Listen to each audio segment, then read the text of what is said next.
Welcome once again in the part 2 of neuroanatomy, the fourth ventricle. Okay, the roof of fourth ventricle. So now here you can see one thing that the same diagram which I already told one that what is this? This is your superior cerebellar peduncle. Okay. This side also superior cerebellar peduncle, and this red color sulcus medially located. This is called median sulcus. This is called your median sulcus. You can see this median sulcus.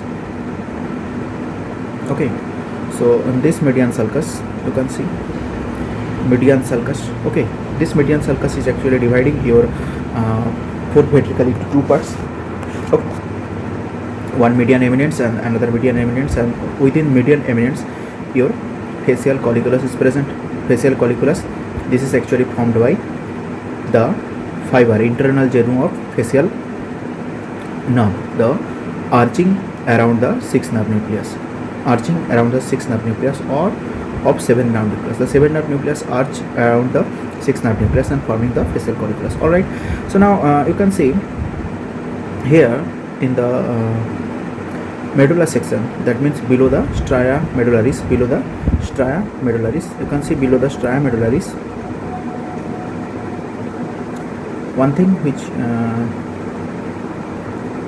you can see below the stria medullaris is this is your stria medullaris, which is pointed towards the stria medullaris is pointed towards your medulla.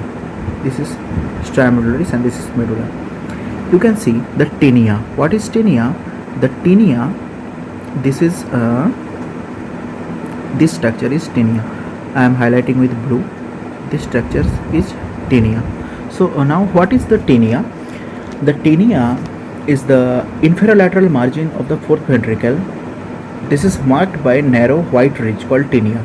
Okay, so the inferolateral margin of the fourth ventricle is marked by a narrow white ridge. This is called tinea, and this tinea is fused at inferiorly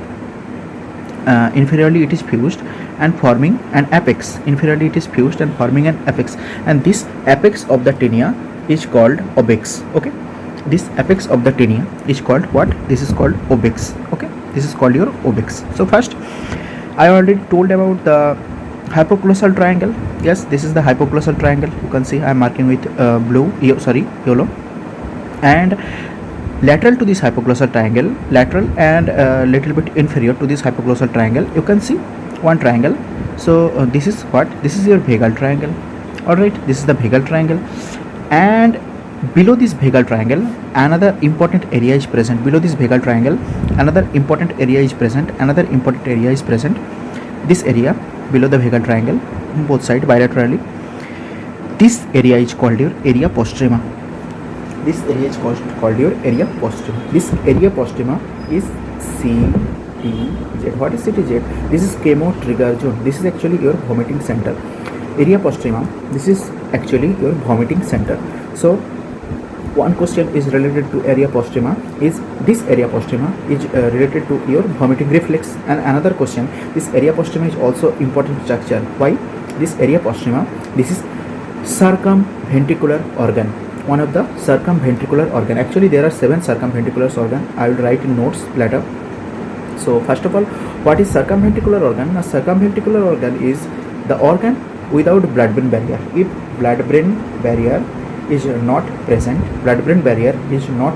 then the organs are called, the organs of brain are called the circumventricular organ. So this your area postrema is one of the circumventricular organ. And another important of area postrema is what? Another importance of area postrema is it is chemo trigger zone. This is actually your vomiting center. Okay, so first hypoglossal triangle, here you can see, and lateral inferior to hypoglossal triangle you can see the vagal triangle, and most lateral or most inferior most lateral to vagal triangle you can see the vestibular area, and inferior to this vagal triangle you can see area postrema. Inferior to this area postrema. Alright, and below this area postrema is your obex. What is obex? Obex I already told. What is obex? I already told. The obex, this is tinea. Okay, this is tinea, the inferolateral boundary of your fourth ventricle. It is tinea, and this tinea is fused inferiorly and forming the obex Okay, And now you can see one structures which I forget to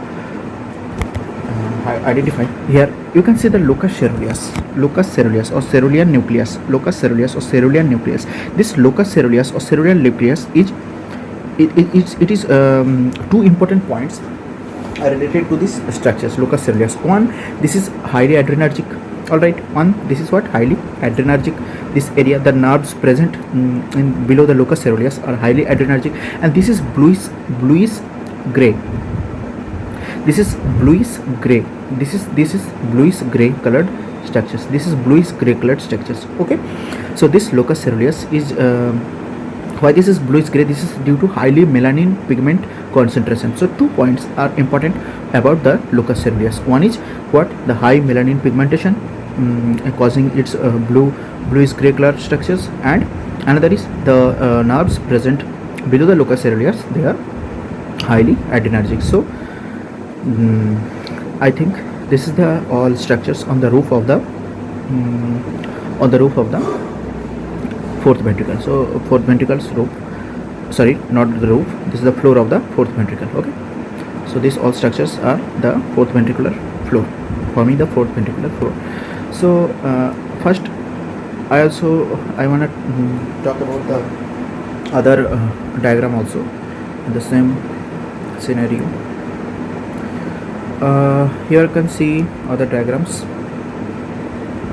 Yes, this is the sagittal section. This is the sagittal section. Actually, one very good diagram also there. Yes, this is the sagittal section.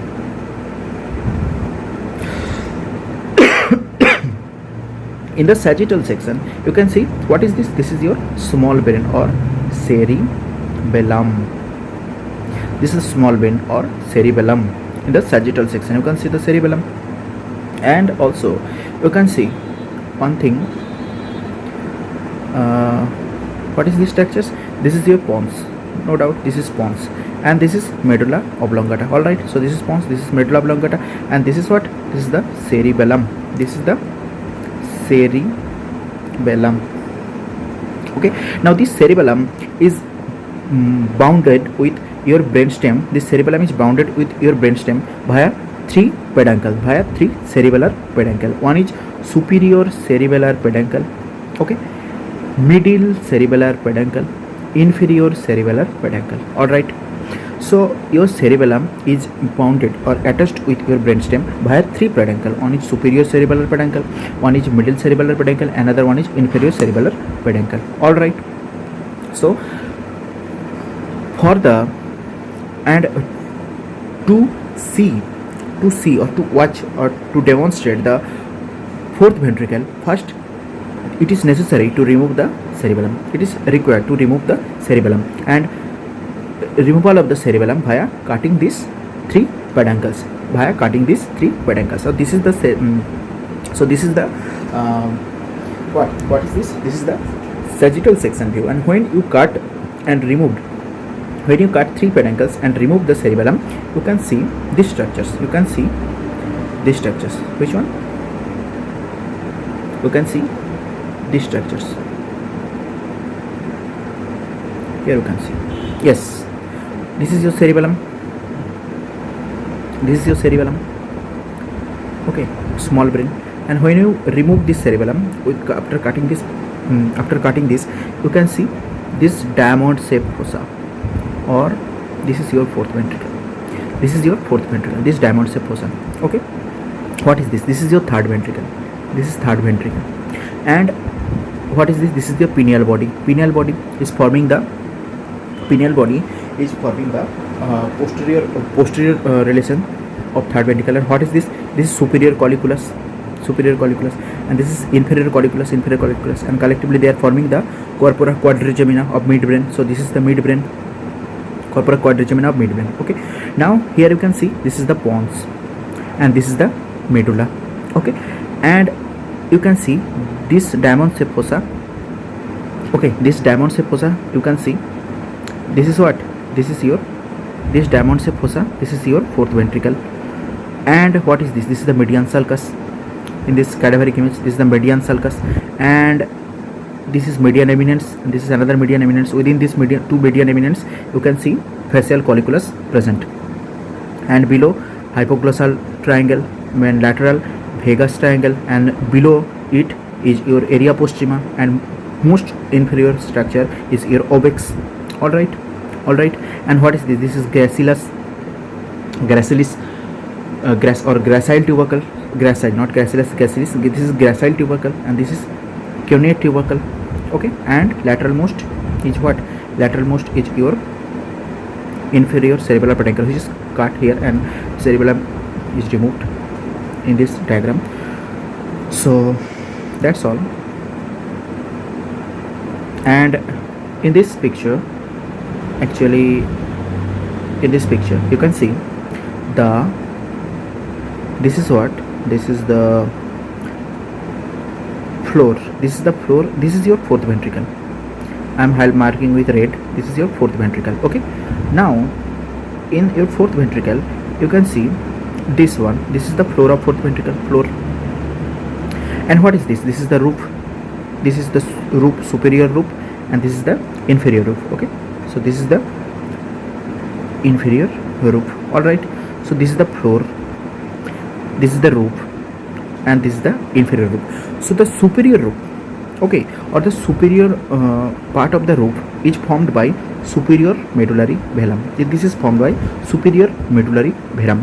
One important point is this superior medullary velum is nervous tissue. This is nervous tissue. All right, so the superior medullary velum is nervous tissue. Okay, this is actually the white matter. But the inferior medullary velum, which is forming the inferior part of the roof, the inferior medullary velum, which is forming the inferior part of the roof, this blue colored structures, this is the inferior medullary velum. This is non-nervous. Non-nervous.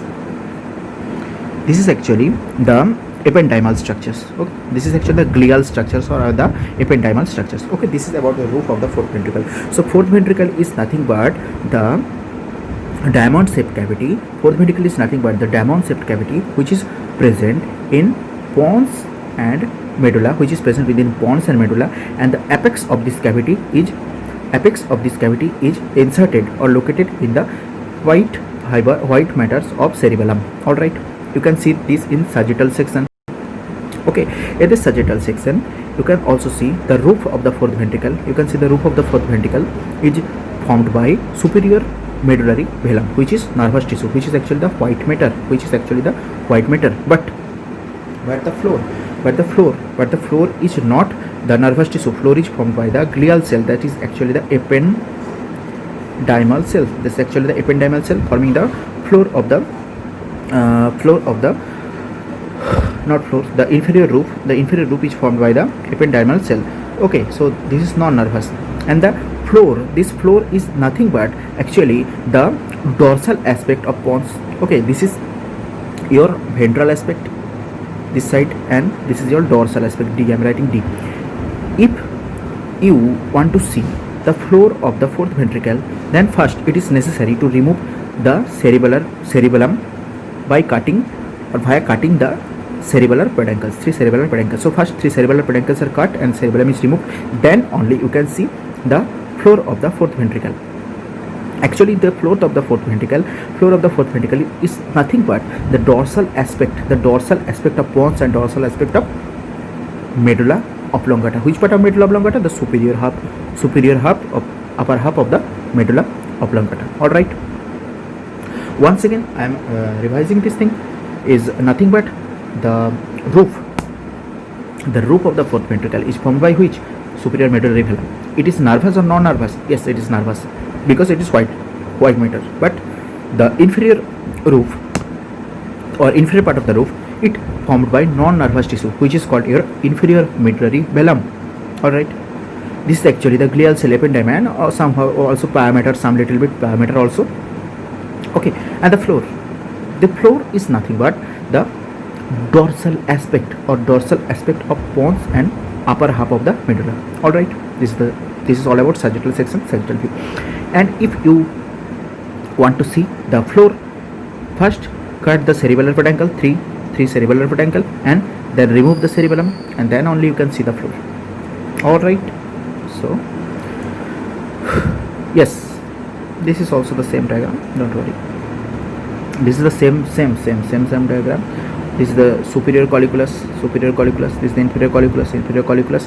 Collectively they are from corpora quadrigemina of midbrain. This is superior cerebellar peduncle, this is also superior cerebellar peduncle. All right, this is middle cerebellar peduncle, this is also middle cerebellar peduncle.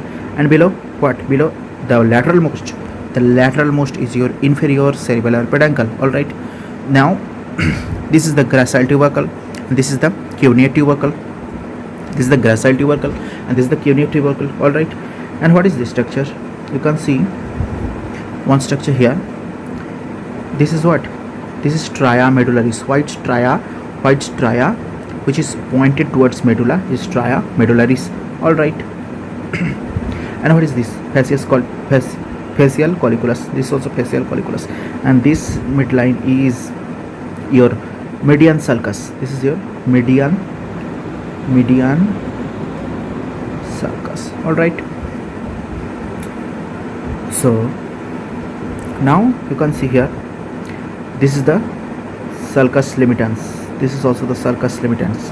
They are fused below stria medullaris. They are fused below stria medullaris and forming one hypoglossal triangle. I am writing H, hypoglossal triangle.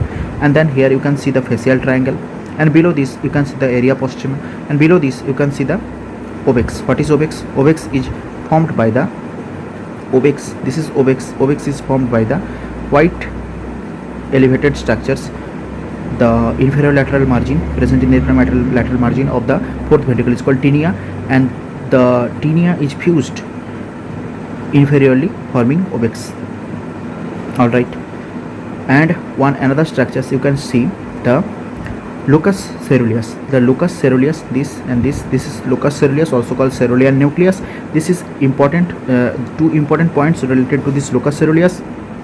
One, the neurons present below this locus coeruleus are highly adrenergic, and second point, high melanin pigment present in locus coeruleus neurons. Okay, that's why this locus coeruleus is bluish gray color structures. All right, that's the all discussion about the fourth ventricle. Now write down the notes, and before write down the notes you can see also another structures. Here you can see what? Just identify. This is the roof, this is the fourth ventricle, and this is the floor of the fourth ventricle. So you can see here,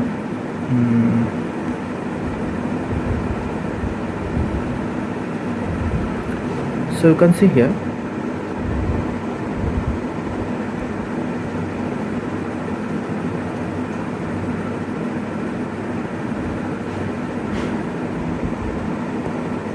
that